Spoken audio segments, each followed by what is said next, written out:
Welcome to mask making tutorial part 2. This is sculpting slash details.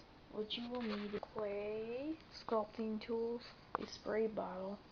This is optional depending what clay you have. And the most important sculpting tool is your finger. You will need this a lot in the detailing and smoothing out process. First, what I was doing, I'm going for originality, which is something that hasn't been made before. So why would you guys waste your time working on something that has been made, like example of Slipknot masks?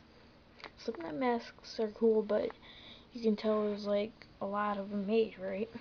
So yeah. So I'll show you what I did. So with the wrinkles, I took some I took some clay, rolled it up in a ball like this, stuck it on there, and I used this sculpting tool to smooth this out stuff, and I just smoothed it out with the sculpting tool. And then I used the spray bottle, put water in it. This is optional for the clay, which is dry, so it's easier to smooth out though. But this is optional. I used the sprayer, set it to the mist stage, the mist, not the direct line of water, the mist. So what I did is sprayed it, and then I used my finger and smoothed it out like this, like these wrinkles. So yeah, so with the lips, I did the same thing. Rolled up some and worked on the human anatomy on the lips. So I did the same thing, used a sprayer, sculpted with my finger, and yeah. So with the nose, it looks pretty real, doesn't it? Well, I did the same thing, rolled it up in a ball, did the same thing, like I told you guys before.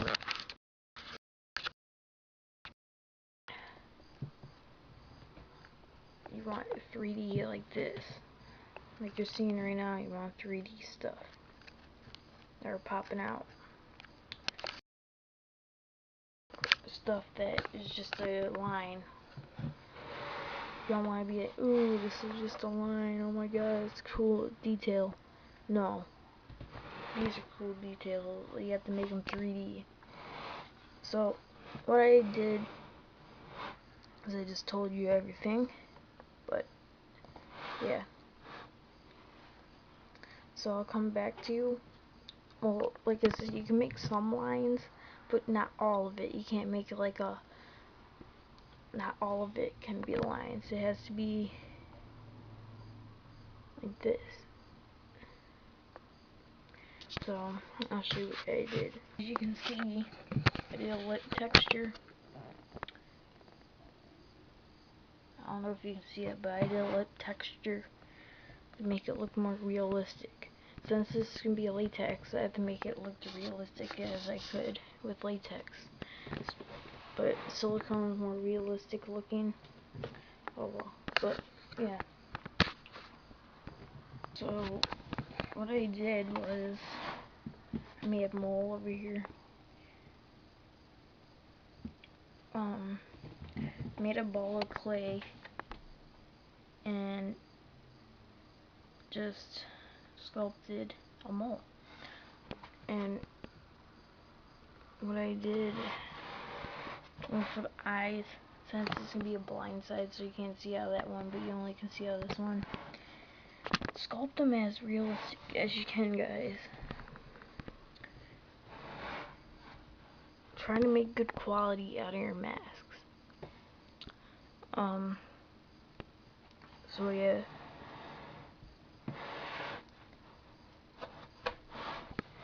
Like this eye looks realistic, so it's gonna come up to your eyelid to make it look more better. Of course you won't see how this one since it's a blank eye, but yeah, make it realistic as you can.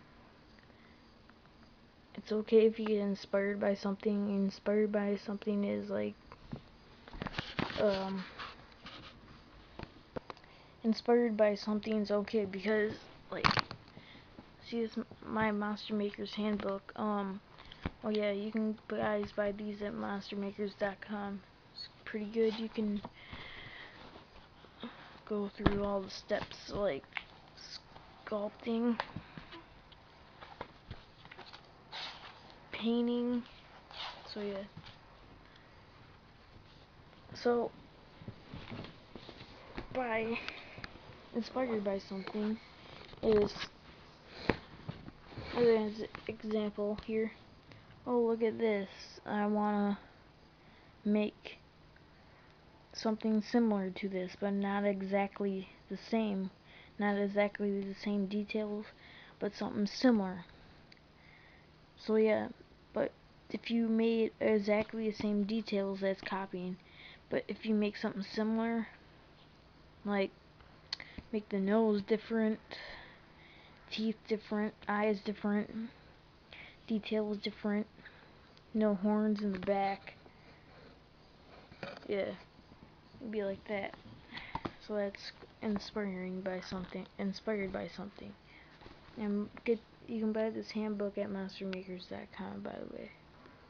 I don't recommend sculpting like wrinkles and all that for starters, because this is actually really hard to sculpt. So yeah.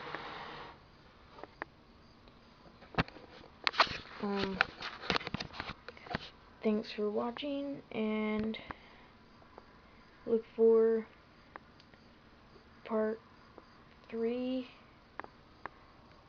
Yeah, part 3, which is mold making.